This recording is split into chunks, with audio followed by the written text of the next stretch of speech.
I'm Michael Fox, and this is the Prospector Podcast. And joining me, I have the managing partner and founder of the CPM Group, Jeff Christian. Welcome, Jeff. Thank you for having me back, Michael. Since we last talked, the world has rapidly run into chaos, and there's a lot for us to talk about because there's a lot of what I would call misinformation based on, probably lack of knowledge on how things actually work, but it's permeating the world right now, and it's kind of messing up people's minds. And I'm tired of screaming, no, no, no, that's not the way it works. So I figured I'd get you on here and let you scream, no, no, no, that's not the way it works for a while. Well, I appreciate that. I always say that I work in two markets. One is the real commodities market and the way things really work. And then the other one is this fantasy, conspiracy-laden, deep state, nonsensical, fantasy market where water runs uphill. Yeah. Well, normally there's generally just one narrative we have to kind of worry about. And, you can work your way through that and then it goes away. And then there's another one and you kind of work through that. We've got three of them going at the same time right now. So we've got lots to unpack and talk about. So let's start off with the Comex. This notion that the Comex is running out of metals and therefore there's a shortage. First off, to your knowledge, the Comex is not running out of metal, is it? Right now, the amount of gold stored at Comex registered depositories is at a record level, like 39.7 million ounces. It's slightly higher than it was at its peak in 2021 in the aftermath of the lockdown. And it's a multiple of what it normally or typically has been over the 51 years that Comex has traded gold. And silver inventories also are quite high. The metals, the futures markets are not running out of physical metal, nor is London for that matter, because you hear that London is running dry of unallocated gold and silver because it's all being shipped to New York because of the shortage here. Well, there's no real shortage here. What you're seeing is strong investment demand and fabrication demand in North America. And that's why metal has been being shipped from London, Hong Kong, Singapore, Switzerland to New York. But you also aren't seeing tightness in the London market, and the proof is in the price. If London, in fact, were running low on metal, the price of gold in London would be rising sharply to attract metal back into that market. And the fact that the London price is not rising as high, as sharply as New York suggests that there's no panic in London about the availability of gold and silver, just as there's no panic in the real New York market about the availability of gold and silver. Well, what we have is a typical arbitrage situation where the gold and silver is worth more in New York than it is in London, Singapore, Hong Kong, etc. Let's start with the basics for those who aren't clear on what an arbitrage really is. Let's define what an arbitrage is, and then let's talk about what's actually caused this arbitrage where these two commodities are worth more in New York than they are anywhere else. Yeah, you have to start with, let's not use the word arbitrage. Let's talk about the spread between New York prices and London prices and New York prices and Shanghai prices. There are differences in regional markets, and those differences have to do with all sorts of things, including import duties and the cost of storing and the cost of transportation between one market and another. And a spread between these markets is common because of those geographic differences. There's a lot of gold in Switzerland and London. And so the price tends to be a little bit lower there than in, say, the United States.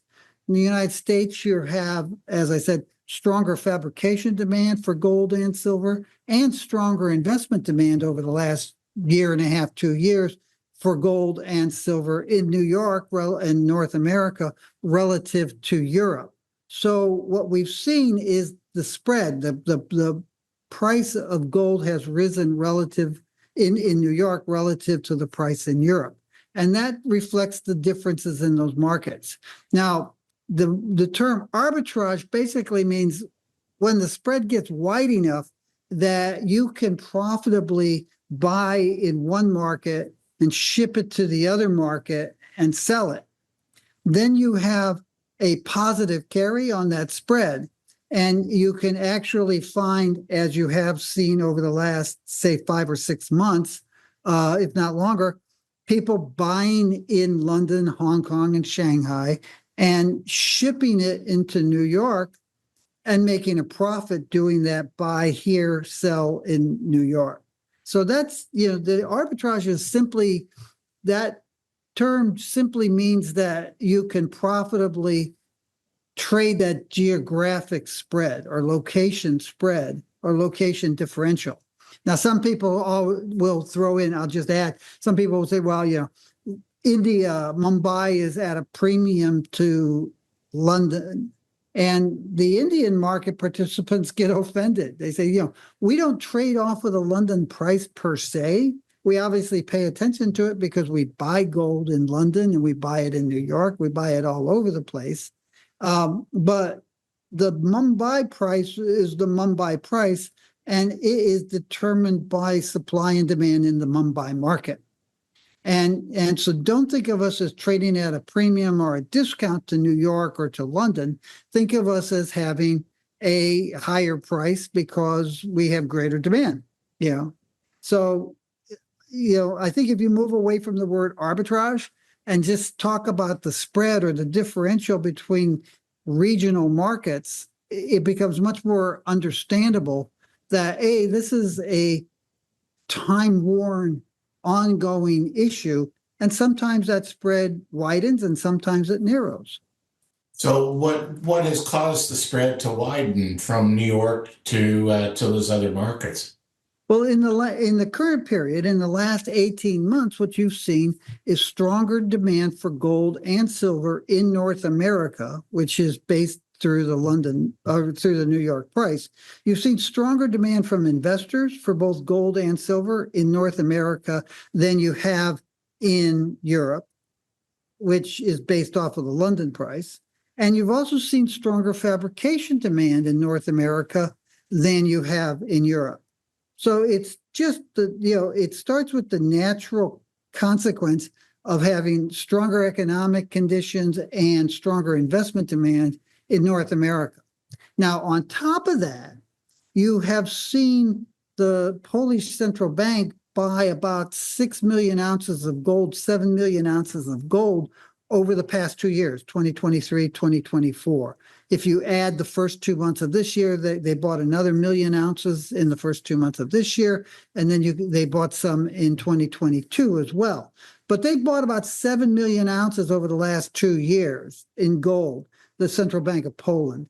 And they have stored about 6 million ounces, a little bit more than 6 million ounces of that, as good delivery gold at the New York Federal Reserve Bank. The theory, the philosophy from Germany through Poland through the Czech Republic is, I want to have more money in gold. My currency is weakening against gold and against the dollar. I want to have more money in gold, and I want it as far away from Russia as possible. So you've seen an additional 6 million ounces of demand over the past 2 years, 7 million ounces if you add the first 2 months of this year, in the New York market. That's a lot of gold, right? The gold market has about 135 million ounces of newly refined gold entering the market every year. The bulk of it goes into jewelry and electronics. Then there's investment demand, which is probably 35 million ounces last year and maybe 40 million ounces this year. And then there's central banks, which bought about 9 million ounces last year. And all of a sudden, you've got in the 130 million ounce market, you have another 6 million ounces of gold that is demanded or bought in New York.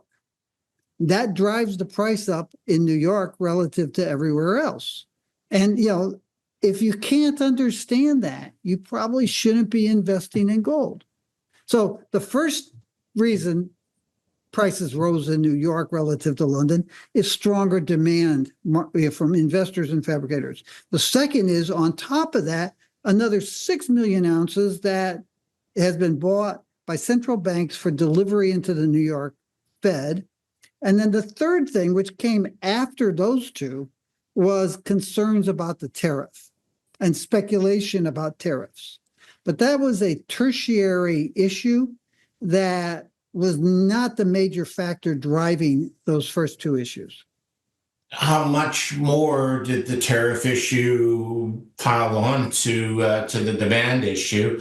And I'm going to ask because this is something that's always kind of rattled around in my brain is when you're talking about bricks of gold, I'm not talking about coinage or the small bars that, individuals would be buying for investment purposes, but the actual bricks.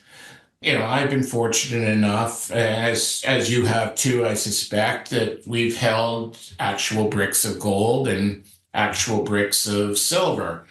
I've never seen anything on a brick of gold or silver that would indicate where it comes from a country standpoint. So I don't understand how the speculation that the United States could possibly tariff these bricks makes any sense at all. Well, there are two issues, and none of it's been defined by the U.S. government, right? The first thing is, are you going to put a tariff on silver that was mined and refined in Mexico? Fresnillo has an enormous refinery there. And so those bars say this was refined at Fresnillo. Do you put a tariff on any silver that was refined at Fresnillo or any gold that was refined at a Canadian refinery, right? Or then you say, well, what if the silver is mined, produced as a concentrate or a doré, and then shipped to the United States and refined in Salt Lake City or someplace in the United States? That's silver that's from Mexico, but now it's not stamped with a Mexican refinery. It's stamped with a U.S. refinery. So does it get a tariff? And then you have a third thing, which is, okay, let's say that because gold and silver, those bars last for decades. They actually last forever. They don't tarnish. They don't wear away. So they get traded, they get invested, they get held, they get sold. You have a lot of gold and silver in Switzerland, more than a couple 100 million ounces in Switzerland of gold, and even more in silver, and in London. Some of that stuff is stamped that it was refined in Mexico or Canada. If that stuff is sold by somebody who owns it in London and shipped to New York, does it get a tariff because 50 years ago it was mined in Mexico or Canada? The reality is that the U.S. government hasn't said what the tariffs would exactly apply to. So there's this tremendous amount of speculation. To answer your other question, I think that the tariffs, as I said, they're a tertiary factor. They have actually been a factor in driving up the price, and in increasing the flow of metal into New York, but they haven't been as important as the first two. And insofar as they've increased the flow of metal into the New York market, that reflects the first factor. If I'm a bullion trading bank or I'm a trading company that trades physical metal, And I find that the demand for my product, the gold and silver, is greater in New York and North America than it is in Europe. And now you've got U.S. government saying, oh, we're going to put tariffs on some gold and some silver, but I'm not quite sure what. It behooves you to say, well, I might as well move the stuff to North America now before any tariffs come in, because that's where I'm going to be selling it. So I move it preemptorily. And if they put tariffs on metal that I own, it's okay because it's already in the United States. And so tariffs are actually having some, but not as much as the supply and demand on what's caused this spread in these commodities. The other thing that keeps coming up when we hear conversations about the Comex and New York is that there's gold and silver missing. It's not missing; it's in transit, right, Jeff? Well, there's a lot of gold and silver. Gold gets airborne. Because it used to cost $1 an ounce to ship an ounce of gold by plane. I'm not sure what it costs now, what with inflation and all. But silver comes by ship.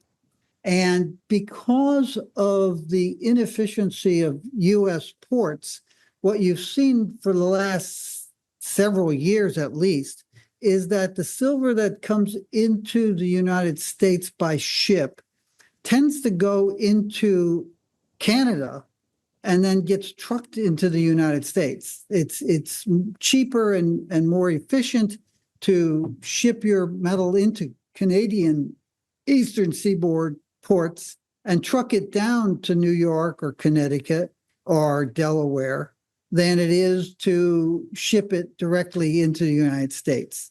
So that adds some time. But there's another factor which goes back to the first factor.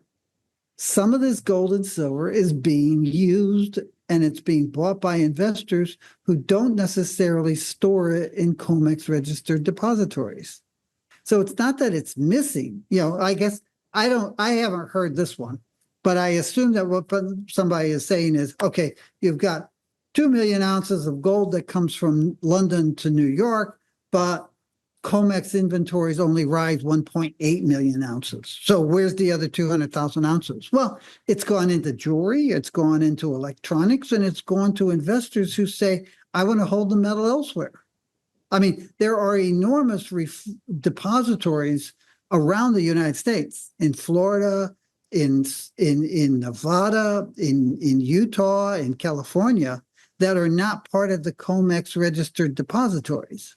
So no big deal that you can't find every ounce of gold and silver that's coming into the United States showing up on Comex depositories. Because as I said repeatedly now, some of this gold and silver is being used in fabricated products, in making coins and medallions, and being held in bar form by investors who don't necessarily have it in those particular depositories.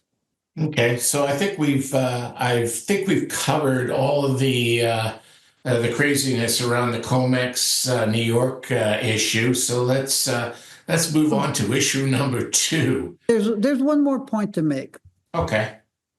We have just talked about the real market in a rational way by people, me, and to a certain extent, I guess you, who are actually involved in buying and selling and moving and using and investing in gold and silver.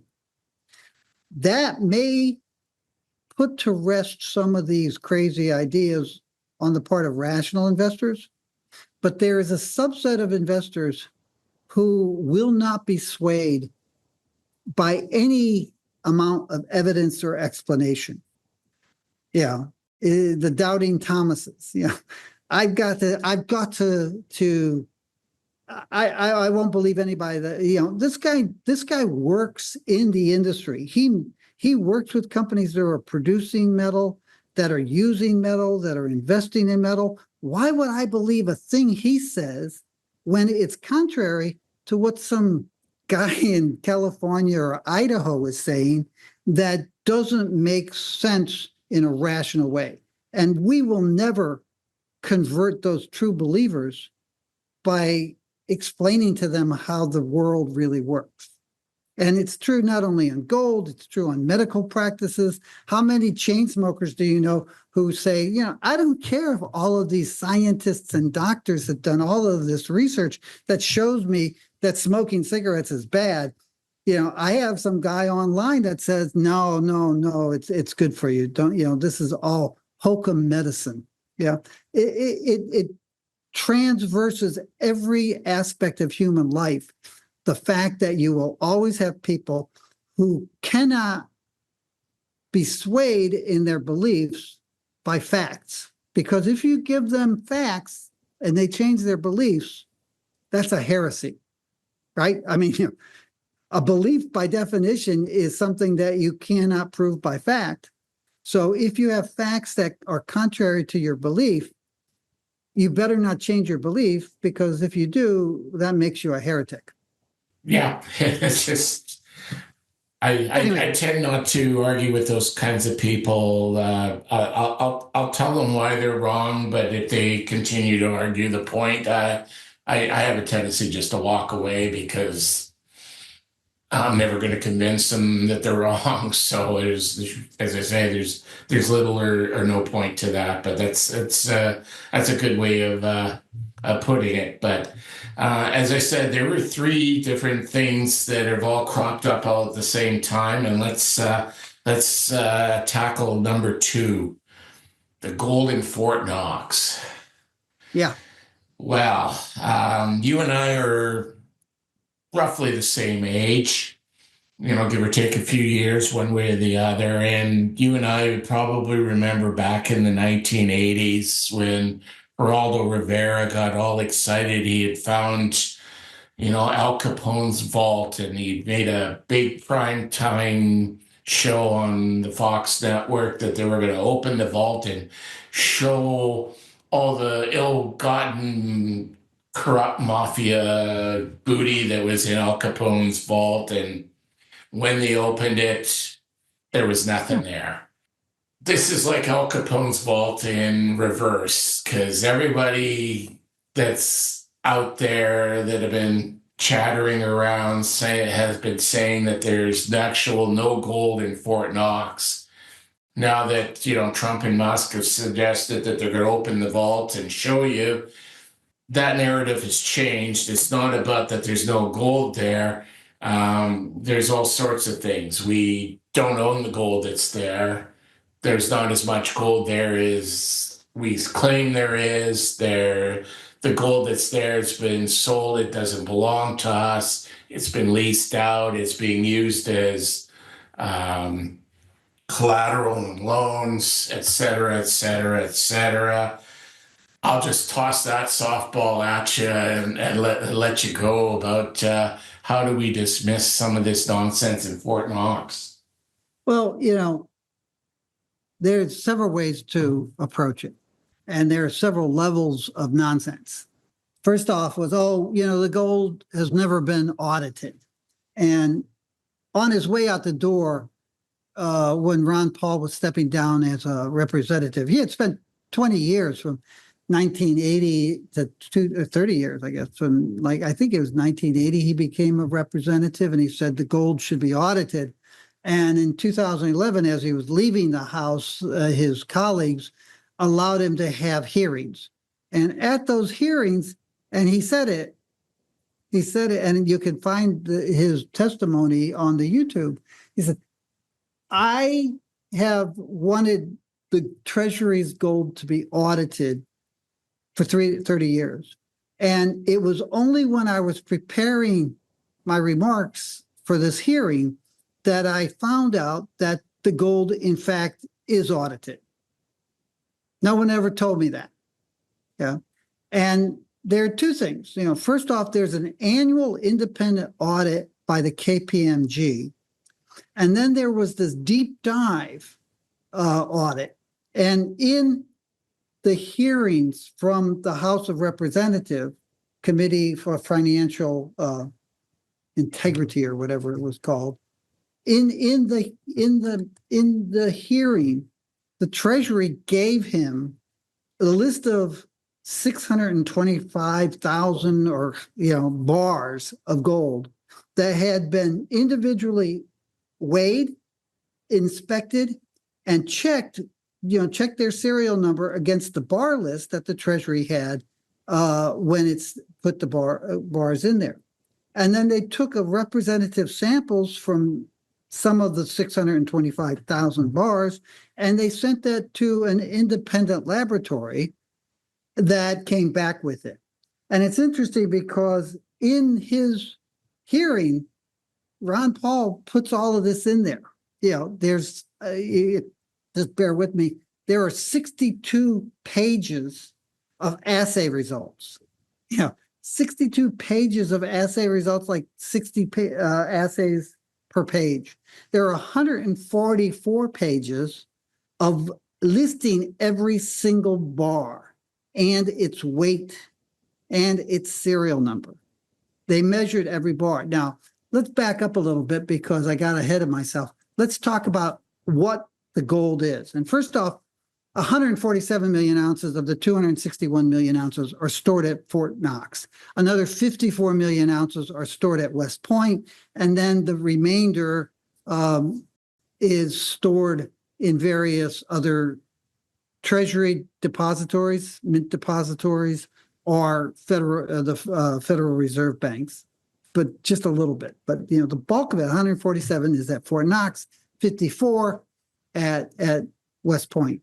When you have long-term gold storage, and one of the things that you hear is people who know about working vaults, where gold and silver is being shipped in from refineries and then taken out and sent to manufacturers who are going to make fabricated products, or investors, or coins, right? Those are working depositories. The stuff at Fort Knox, and to a large extent the stuff at West Point, there's a couple million ounces of working inventories that are used as working inventories for the gold coin program. But the bulk of this is deep storage. And you want to have integrity. So what you do is you weigh each bar, you check it against that bar list, you inspect it, and then you put it in a drum, a 50-gallon barrel, and you seal that barrel. And then the seal is signed in such a way that if the drum is opened, the signature is broken. You take all of those barrels, and at Fort Knox and at West Point, you have several vaults within the depository. You fill up a vault, and then you close it, and you seal the door, and the seal is signed, right? And as long as that seal hasn't been broken, no one's been in that vault. And if the drums seals haven't been broken, no one's been opened there. The Treasury has a policy, because it wants to preserve the integrity of that gold, even if it doesn't tell Ron Paul and other conspiracy theorists, that it doesn't want to show that stuff. You open that door to the vault, and the Treasury is going to measure each bar again to make sure that no one has gone in there and taken those, right? So that's how the gold's stored. So when some representative potentate from Texas says, I want to see it, the Treasury says, that's going to cost several $100,000 because they're going to have to re-examine and audit every bar in there. So here's some bars that we have that are not in deep storage, and you can look at those. But let's be realistic, right? So that's how the gold's stored. Now, KPMG goes through the depositories every year and makes sure the seals aren't broken. And I've heard carnival barkers talk about, well, not all the seals were in place. Actually, and Ron Paul has it in his hearing report, very few discrepancies were found between bars' weight and the weight on the bar lists, and very few discrepancies were found that there was any tampering with any of the seals. So there was a very high degree of surety in the independent audit that was done. And KPMG goes through every year and makes sure that those seals haven't been broken and says, with a high degree of confidence, probably no one's been in that vault and no one has gone into those things. So that's the first thing. Yeah, that's the stuff has been audited. And as you said, it's probably there. And now you want to call our bluff and say, oh, it's there. Well, maybe the US government doesn't own it, or maybe the US government has leased it out, all of which doesn't hold up to logic and scrutiny, right? So this publicity stunt, if they pull it off, Trump and Musk, is basically going to cost the US taxpayer millions of dollars, because they'll have to recount and examine all the gold and all the different vaults that these guys open. Well, you have to say to yourself, what am I actually looking at when Trump and Musk say, oh, maybe the gold's not there? And then when somebody says, okay, we'll call your bluff, let's open the doors and see it. Say, well, even if it's there, maybe it's not owned or it's been leased out or something else. It's not our gold. What are you looking at when you hear that discussion? And what you realize is it has nothing to do with the gold and everything to do with their campaign to cause American citizens to be suspicious and angry at some supposed government-wide deep state conspiracy for which there's actually no evidence. And this is just one more thing. It's like, gay people are going to convert children to gays, and illegal immigrants are going to rape your daughter. And abortion is, if you allow that lady to have abortion because she wants an abortion, everybody's going to be having abortions. It's just one more thing to increase the suspicion and the anger toward the democratic government system that we have. That's what you're looking at. You're not looking at anybody who gives a hoot about 1 ounce of gold. You're looking at people who are trying to create suspicion and anger toward the government. Let's tap on the theory then that the gold is owned by somebody else. They've either bought it, they've leased it, or they're using it as collateral. If they don't have the gold in their possession and it's locked away in a sealed vault in Fort Knox, when, we've talked about the other depositories where the gold can move freely in and out, why would somebody want to do that? Right. I mean, I've been in this business since 1979, and I've been involved in a lot of gold leasing and silver leasing and copper leasing. And the first thing that happens is that the metal that is being leased out has to be in the physical control of a third party. So a lot of mining companies will sell their gold in doré form or concentrate form. And they want to sell it as soon as possible because they want as much cash as possible, because they're constantly needing cash to fund their operations. So they say to a trading company or a bullion bank, I want to sell you my gold in doré. And the bullion bank or trading company says, fine, as soon as it's left your factory or your plant or your mine site, as soon as it's left the gate and there's an independent audit and examination and an assay taken, even though it may not have been processed yet, we will pay you 80% of the value, or 90%, depending on who you are and what your credit rate worthiness and our history with you is, right? But the gold or silver or PGMs or copper has to be transferred to third-party control. So Brinks and other companies that move metal will say, okay, I've got a shipment of silver doré bars or gold bars, and I'm about to put it on a plane to fly to New York or to fly to Europe for refining or fly to Salt Lake City or truck to Salt Lake City. And I can assure you that the mining company no longer has physical control of that. The same is true with mining with central banks. You want to lend, if a central bank wants to lend its gold out, the first thing it has to do is make sure that that gold is in a third-party depository that can assure the lender, that metal is not in the control of that central bank anymore. So if you are a government and you don't like the United States so much that you're saying, I don't want dollars, give me your gold. And the US government says, okay, the first thing you want is to get that gold out of there. But the reality is that most governments, even those that don't like the US government, hold their money in treasuries and currencies and dollar. They'd rather have dollars because they can use those and they can earn interest on it than the gold. If I have my reserves in gold, as a central bank, I might earn 1 or 2% leasing it out. But if I take that money and I buy a treasury bill or a treasury note, I might earn 4%.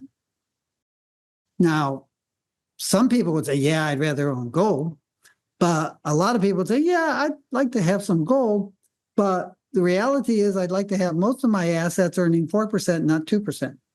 Yeah, well, that's going to make for some pretty boring TV. Then when they open the vaults, the gold is there and it's all belongs to the US. Yeah. Well, there's another whole area, and maybe you were going to talk about it, is like people, oh, well, we're going to revalue the gold and use it. And, the gold's valued at $42 an ounce on an accounting basis. So that's like $10 billion. At $3,000 an ounce, it's about $800 billion. The U.S. is running about last fiscal year, it was running about a $1.8 trillion deficit. Current account annual deficit, $1.8 trillion, right? The gold at $3,000 was worth 42% of 1 year's deficit, 5 months of deficit. We have more than $36 trillion worth of debt, and the gold at $3,000 is worth 2% of that. So the gold, even at $3,000, makes no sense. Now, you say, well, we'll revalue it. Well, you're going to revalue it to the market? If the gold market, which is 130 million ounces a year of new supply and demand, says, oh my God, the US government is revaluing its gold, maybe they're going to either sell some or lease it. The gold price does not stay at $3,000. The gold price at $3,000 is predicated on 134 million ounce market. If you say, I'm going to use some of my 261 million ounces, twice as much as the annual supply, to reduce my debt a minuscule amount, the gold price is going to fall sharply. The government could say, well, and some of the carnival barkers say, well, they're going to have to revalue it to $10,000 or $20,000. No one's going to pay them $10,000 or $20,000. The market's $3,000, right? You can say the value. I live in New York City. I get calls at least once a week, usually at dinner time. Hey, do you want to sell your house? And I say, sure. And I go, really? What are you looking for? And I say, well, I'll sell it for $12 million. And they say, houses on your block are going for $3 million. I say, I know. And they go, well, why would you want $12 million? Well, I really don't want to sell my house. But if you're going to buy my house, I'll sell it for $12 million. The same thing applies with government saying, oh, my gold's not worth $42 an ounce. It's not worth $3,000 an ounce. It's worth $10,000 an ounce. Everybody could say, yeah, that's fine. I guess this is a wasted phone call. It's nonsense. And it flies in the face of basic logic. And anybody who believes it shouldn't probably be trying to balance their own checkbook, let alone think about more money than that. Well, that was a nice introduction to the third bit of nonsense that's been cropping up lately, which is exactly that, revaluing the gold. And there's only been one kind of logical thought that I had with regards to that, was that Trump was a real estate person. And it's common practice when realtors run out of borrowing ability, they revaluate all their properties in order to get more leverage to be able to borrow more. Now, we're talking about a country, not a real estate company, but in my mind, that was the only logical thing that I could think of, is that they were trying to create more leverage for the United States to borrow. But even that really doesn't make a whole lot of sense. So again, why would they even go through this exercise of repricing the gold? And as you I pointed out, if they were to sell all that gold, they sure as hell won't be getting $3,000. They'd be lucky if they were getting their $42 for it. I cannot explain logically illogical thoughts. So you got me there. It's like, it's just nonsense. Well, the one theory that I heard, and again, this doesn't make any sense because the U.S. dollar went off the gold standard in 1972, but the argument was that by doing this, Trump was going to show that the U.S. didn't have as much gold as everyone thought, and that would devalue the currency. But again, I don't see where the connection is to that. When Hillary Clinton was Secretary of State, she made a great faux pas. She made many great faux pas, but there was one where she was, I guess, at a press conference, and a reporter, this is like around maybe 2010 or so, 2011, when the credit rate agencies were talking about lowering the credit rating of the U.S. Treasury because of the debt and deficit that existed back then, when we had about $17 trillion worth of debt as opposed to the current $36 trillion. And this reporter said, isn't the dollar de facto backed by the U.S. government's gold? And she said, no. And he said, well, then what's it backed by? And she said, look, the gold, I gave you the numbers, the current numbers, the gold was a fraction of that. And the gold at that time represented less than 1/4, 3 months of U.S. federal deficits, right? Price of gold was lower, and the deficits were higher. She said the gold doesn't cover the debt and deficit. What the U.S. government's credit rating is based on all of the assets of the U.S. government, which are enormous and spread around the world, and the earning power of the U.S. economy, which is also enormous, and at the time probably represented about 28% of global GDP. And ultimately, she said, it's backed by the U.S. military. And when she said that, she got this look on her face. We call it the Biden look. It's like, oh, I shouldn't have said that. But that was the truth. The U.S. government's, the value of the dollar is based on the total wealth of the U.S. government, the ability of the U.S. economy to make more wealth year in, year out, and our enormous military presence around the world, right?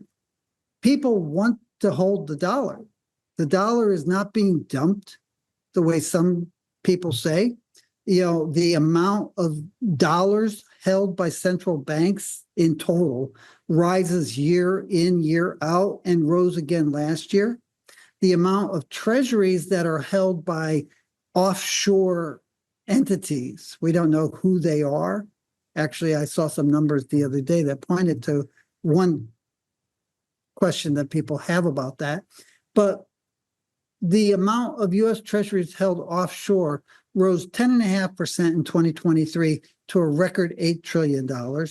And it rose another 7.4% in 2024 to almost $10 trillion, if I have my math correct. So the reality is that the value of the dollar is partly based upon the desire to own dollars and hold dollars by people around the world.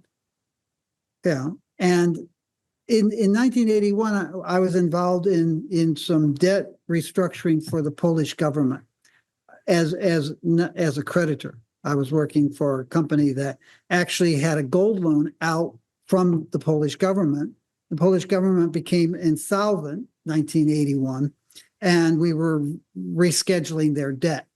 And I had dinner with a senior economist at the Polish Central Bank, and he was very relaxed in his discussions. And he said, Mr. Christian, you don't realize if you owe a bank enough, you own it. And the United States owes the world enough that we kind of control it. $36 trillion worth of debt. You know, you'll find people who say, well, the Chinese government's going to dump its debt and cause the dollar to plunge. Well, no, they won't, because they own the dollars. We don't have dollars in the U.S. Treasury. You know, it's not a foreign reserve currency for the U.S. government, but it is for China. They have a greater stake in keeping the dollar strong than we do. So that kind of factors into your idea that there are people in the government that say, oh, we should have a lower dollar. But that hasn't been the policy for the U.S. government for most of our history. Well, no, and it's not in the world or the US government's interest. It is the de facto world currency. Most transactions internationally are done in US dollars. In fact, if you go to Europe, if you've got US dollars burning a hole in your pocket, most of the shopkeepers would be more than happy to take those off your hands in the local currency. So, you know, that's the one notion that your current president has a hard time wrapping his head around, is that the trade deficits and the national debt is all a byproduct of the fact that the world uses the US dollar to contract commerce everywhere. Exactly. And it's certainly not backed by gold, but it was an interesting thought that was the reason for opening up the vaults and repricing the gold, was to devalue the US dollar. But again, as I said, we had three sources of nonsense instead of just one. So this was going to be a long conversation today, and I'm thankful that you joined me to have it. If people want to continue to follow your musings on the world market, especially in precious metals, how would they do so, Jeff? Well, our website is cpmgroup.com. There's a lot of free reads and videos and reports and presentations that you can get for free there. You can also buy our yearbooks. We will be launching our 2025 Gold Yearbook a week from today on Tuesday, the 25th. And the prospector is we're glad to see that you guys are supporting us as a distributor media partner in that project. And that will be coming out. You can order our gold yearbook, our silver yearbook, our platinum yearbook, other reports that we do. You can find our videos. We post videos most weeks. We do two, one on Tuesday and one on Friday. We won't do one next Tuesday because we're launching the gold yearbook. But this today we're posting a video, and we'll post another one on Friday. And then you can send email to info@cpmgroup.com asking us to discuss with you how we can help you manage your commodities and precious metals price exposure. Wonderful. And those videos are what I refer to as bite size, opposed to the long missive of today. Most of Jeff's videos come in at around 15 minutes. So it's a nice light, well, it's not a light, but it's a nice short way to be brought up to date on what's going on in the commodities markets, particularly gold and silver, although you touch upon the platinum and the palladium from time to time as things get interesting there as well. I want to thank you for joining me, and I look forward to us unraveling some more of these mysteries down the road, because I'm sure all these narratives are about to change again when they're proven wrong. So we'll have a whole new list of nonsense to talk about, I'm sure. Okay. Thank you for taking the time to discuss all this with me, Michael.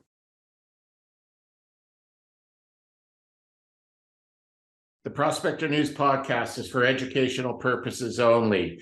The opinions expressed are those of the participants and are not to be taken as investment advice. Listeners need to do their own due diligence and seek advice of a licensed investment advisor.